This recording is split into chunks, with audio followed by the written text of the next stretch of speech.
Hi everyone, my name is Judith Luque, and today I will be talking to you about why narco culture is harmful for our society. So, I was born in Mexico and moved to the US when I was 9 years old, so I've gotten to experience both cultures. I have seen now that through different agents of socialization, such as music, morally incorrect acts are normalized in Mexican culture, and to such an extent that it perpetuates this never ending cycle of violence and drug trafficking and just many other things. So let's take a look. For this presentation, I do believe that there are a few terms that will help you follow along a little bit better, so I'll talk about those. Number one being narco corridos. So, a narco corrido is a song basically, and according to the author of Narco Corridos, Ballads of the Mexican Cartels, he explains narco corridos to be like journalism put to a song, and that they tell stories of drug lords, arrests, shootouts, daring operations, and betrayals, and just such stuff like that.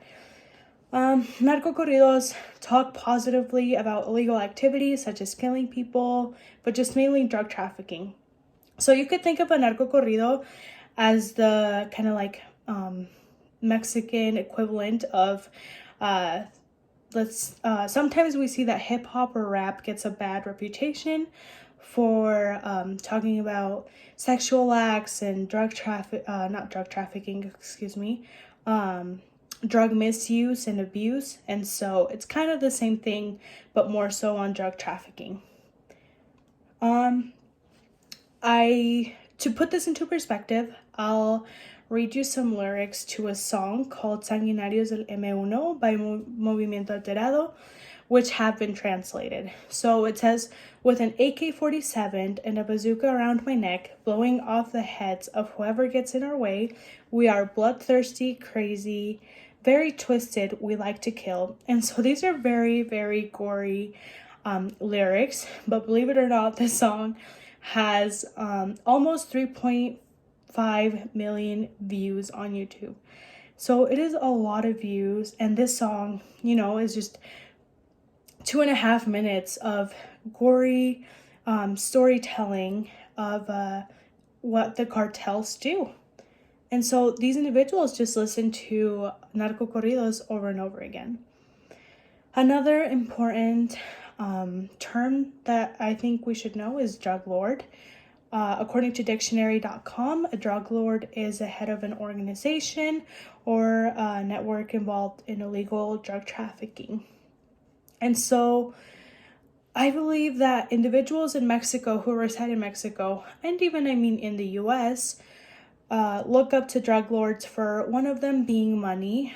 A very large population of Mexico lives in poverty. In 2014 alone, nearly 12% of the population in Mexico was living on less than $3.20 per day. And so I cannot imagine doing that at all. It must be very, very tough for these individuals to live in poverty. And so to contrast that, we see that Mexican drug cartels take in between $19 billion to $29 billion annually from drug sales in the US. This is according to CNN. My last statistics, for the individuals who live in on $3.20 per day in Mexico is from World Bank, which I access through Statista. But so to contrast the $3.20 with 19 to $29 billion, that is a huge, huge difference. And so if these individuals are living on, less than $3, about $3 a day, they see these individuals who are in drug cartels, these drug lords, and they're like, well, I want to be like them. I don't want to live in poverty. I wish I had the money to provide for my family and just stuff like that. And so we do see that there's an admiration for drug lords through that regard. Another way that people look at drug lords is through power, because drug lords do tend to have a lot of power. We see that the author of A Brief History of Narco Corridos said this about Mexico. So Mexico is a country where traditional media is censored via intimidation through the government or even self-censorship. We see that drug cartels have grown more powerful than the police or even army. Also, to add fuel to the fire, the police in Mexico are corrupt and they often take bribes or simply look the other way when they see criminal activity. Which I do believe this has led to El Chapo being able to escape prison not once but twice. I remember reading a article that talked about how after El Chapo was had escaped once, and there was, Mexican politicians pretty much partying it up with him. And so we see that it's kind of tricky to try to punish these cartel individuals when not even the politicians are following along with the rules.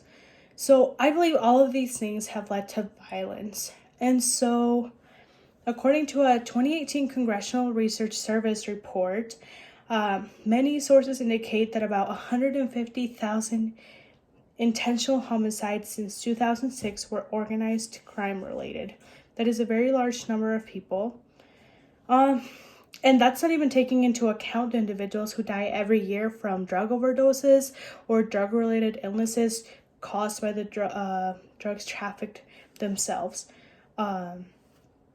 We also see that many journalists are killed during this. The Committee to Protect Journalists lists 52 killed journalists with motive in Mexico and 65 with no motive since 1994.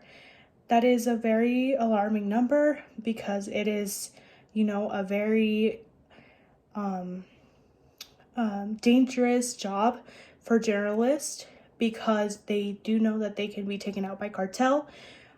Same with musicians. If they tell a story wrong or if they sing about a rival cartel, then they do see that they may often be killed. And so what can northern Mexico do going forward then? Individuals that reside there need to work towards a culture change. I do think that the narco culture needs to change to a shift of safety. And one where people are held responsible for their acts and they must be able to identify as well as try to correct the normalization of horrific acts. Individuals must stop glorifying and romanticizing narco culture. And I do believe that a paradigm shift must occur so that through different agents of socialization, like we saw music did this, so perhaps another agent of socialization can make it as to where it's no longer correct. And so morally incorrect acts should no longer be normalized, and that could maybe put an end to the never-ending cycle of violence and drug trafficking. Thank you.